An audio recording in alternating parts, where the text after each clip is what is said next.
for my last Maya Angelou poem from the Phenomenal Woman Readathon from August, hosted and created by Marilyn Maya Mendoza, I am going to be reading her longer poem, Phenomenal Woman. Pretty women wonder where my secret lies. I'm not cute or built to suit a fashion model's size. But when I start to tell them, they think I'm telling lies. I say, it's in the reach of my arms, the span of my hips, the stride of my step, the curl of my lips. I'm a woman, phenomenal woman, that's me. I walk into a room just as cool as you please, and to a man, the fellows stand or fall down on their knees. Then they swarm around me, a hive of honeybees. I say, it's the fire in my eyes, and the flash of my teeth, the swing in my waist, and the joy in my feet. I'm a woman phenomenal woman, that's me. Men themselves have wondered what they see in me. They try so much, but they can't touch my inner mystery. When I try to show them, they say they still can't see. I say, it's in the arch of my back, the sun of my smile, the ride of my breasts, the grace of my style. I'm a woman phenomenal woman, that's me. Now you understand just why my head's not bowed, or don't shout or jump about or have to talk real loud. When you see me passing, it ought to make you proud. I say, it's in the click of my heels, the bend of my hair, the palm of my hand, the need for my care, 'cause I'm a woman phenomenal woman, that's me.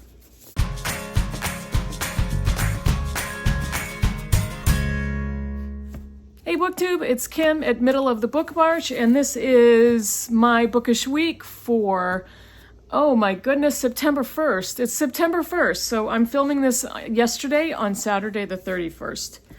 So welcome to September, and look at what September is bringing. It is bringing A Court of Thorns and Roses by Sarah J. Maas. If you did not see my thumbnail, I'm going to put a picture of me wearing my shirt that I bought, that MJ from Reading This Life designed, and bought from the website Bonfire, and all proceeds are going to the American Library Association to support their efforts to encourage people to read banned books and to get the word out there. So yes, we are reading Rebels. And we are reading A Court of Thorns and Roses because this book is being banned in high schools. The entire state of Utah has banned a list of books. I think this is one of them. And there's all other states across the country that are trying to ban books from schools and libraries. And it's just absolutely ridiculous. But I am reading this book in September with a whole group of fabulous other booktubers and readers and viewers, and actually really looking forward to this. What is it called? Romantasy? Or this was originally marketed towards young adults, but it's a romantasy novel. I love fantasy, and I haven't read a good romance for a while, so really looking forward to this one. I'm getting my other books that I threw on the floor. So, and September is also Shorty September, which is hosted by Bert from Storytime and Heather from Too Many Heathers. And I love Shorty September, so I am going to take part, but I don't really know what I'm going to read yet. I don't put a TBR together for that. So I do kind of poke around my shelves to see which short books have I not read yet. And there's definitely quite a few amazing candidates, so I will take part in that somehow. All right. Let me tell you about the books. I finished 2 last week. One of them is my audiobook, and it is When God Was a Rabbit by Sarah Winman. I liked this book so much that I bought a physical copy. I ordered a physical copy because I wanted to have it on my shelves. And I love Sarah Winman's writing. I read Tin Man. And she also has a second, I think her second novel is Marvelous Ways. And I ordered that one too, at the same time that I ordered When God Was a Rabbit. And then Still Life is her latest novel. I have it on my shelves. I haven't read that one yet.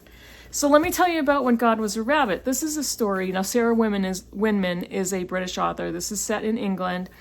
And it starts off as the story of a young girl named Eleanor, they call her Ellie, and her brother Joe. And they are, Joe is a teenager, Ellie, I think, is a young girl, and it's kind of a coming-of-age story. And this is a book without really very much of a plot. If you are a plot-driven reader, you're probably not going to get into this book too much. But I absolutely loved it. And it's the coming-of-age story. It's a story about love in a family. It's a story about biological family and found family, and how everybody has a place in those types of families. And you choose who you want to love, and you can pull them in to be part of a biological family that is a combination of people. Everybody has such distinct personalities, and the personalities in this book are very big and not outlandish, but oversized personalities. It's fantastic. And the writing was so funny. She's a very funny writer. She's When God Was a Rabbit is the name of a rabbit. God is the name of a rabbit in the book, and that happens early on. Ellie gets this gigantic Welsh rabbit as a pet, and she names him God. And it's so funny how Winman writes the reaction of adults at her school, and it's so funny. And that's just one of the many moments in the novel that were really funny. Her writing, the personality of Ellie, the sentences that came out of her mouth, and just the family, very unique and original characters. We watch Ellie and her best friend Jenny Penny go through their childhood together. We hear about Jenny Penny's family, the relationship between Ellie and her brother Joe, and they love each other. And he's a little bit older, he's old enough so that there really isn't a sibling rivalry going on, and they just really love each other. And it was such a wonderful family relationship, and I really, really enjoyed this book. I listened to it on audio, and Sarah Winman narrates it and is a fantastic narrator. So I would definitely listen to this on audio. It's, as I said, there's not a lot of plot, but there are definitely family developments along the way. And if you like that, it's not a slow-paced book, but if you like the family aspect and characters, very, very good writing. I do highly recommend this one, and I think it's her debut novel, and I was really impressed by that. So definitely go out and find When God Was a Rabbit. The next book I finished was from my book group, All the Colors of the Dark by Chris Whitaker. This book, we had our discussion Friday night, and several of my friends said that this was the best book that they've read this year so far. And I really loved this book. It wasn't a perfect book for me, but I really did love it. This is the story, again, of two young friends, Patch and Saint. Patch is a young boy with one eye. He wears an eye patch. And Saint is his young girl best friend. There is a very traumatic event that happens very early on in the book where Patch actually saves a young girl classmate from being abducted, and then he experiences trauma because of that event. And it's another coming-of-age story. It is what happens to Patch and Saint's relationship after this traumatic event happens to him, how everything changes, how their lives change drastically. The best thing about this book is the writing. Whitaker is such a fantastic writer. It's a literary mystery. We could call it a literary thriller, but it's not super thrilling like a crime police novel.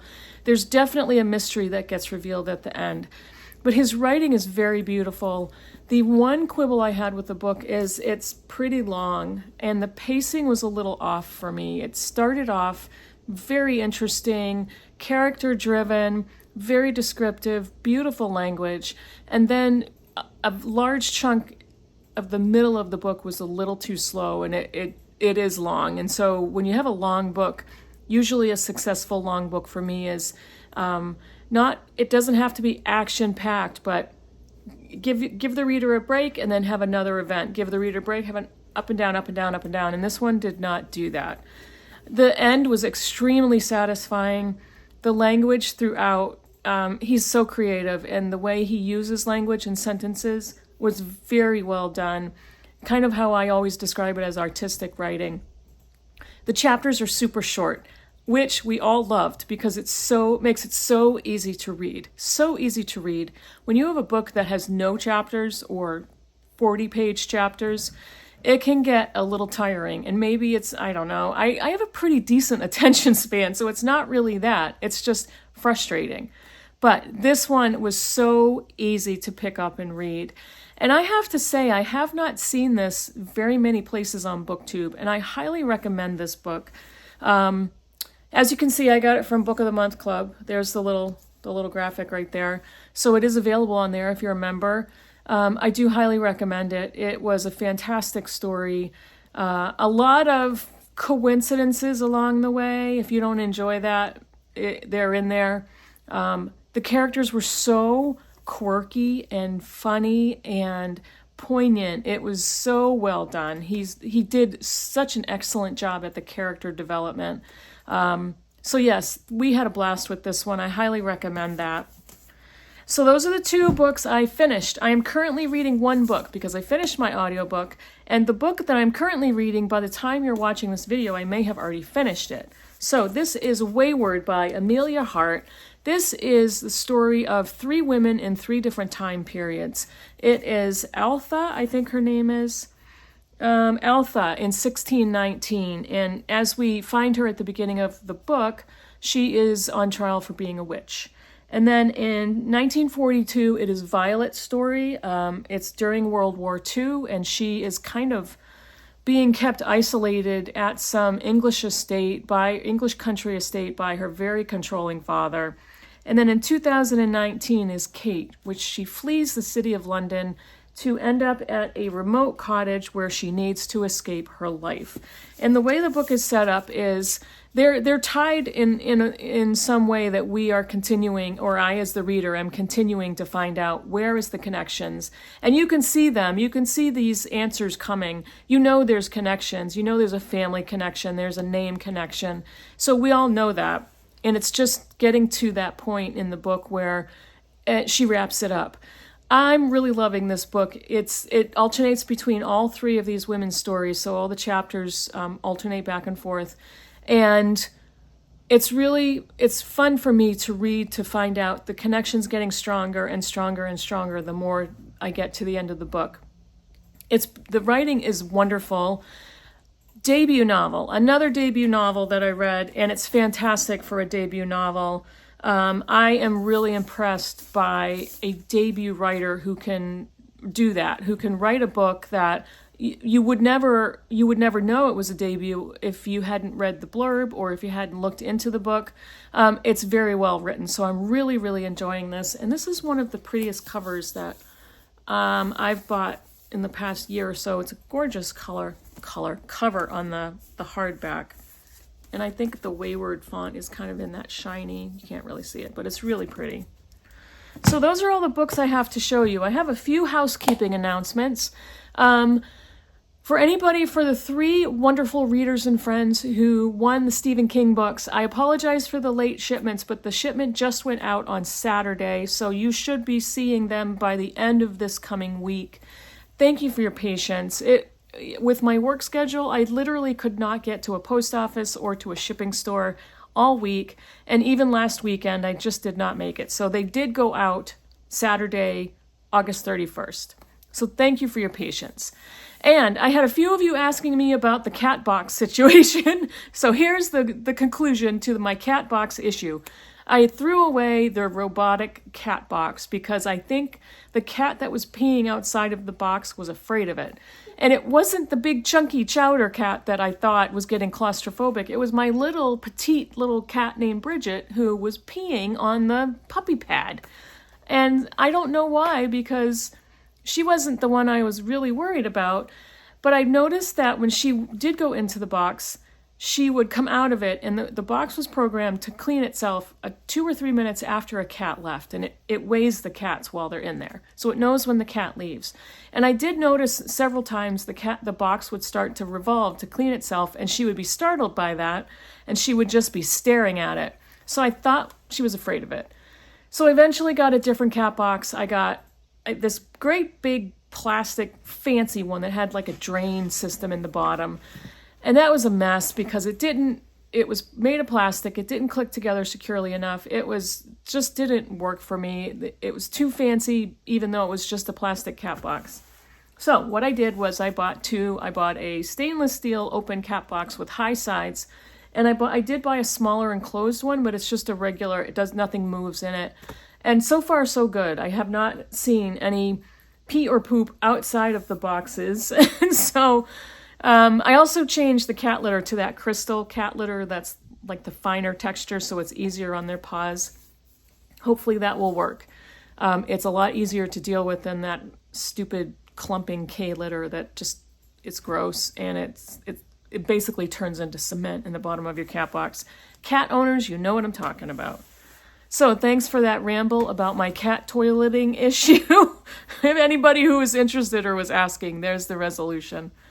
So that's it for me for this week. I don't think I have any other housekeeping announcements. I don't think I do. If you still buy one of these shirts, I'm going to see if I can put the link in the description box. MJ, tell me if you're watching me, tell me if that's incorrect.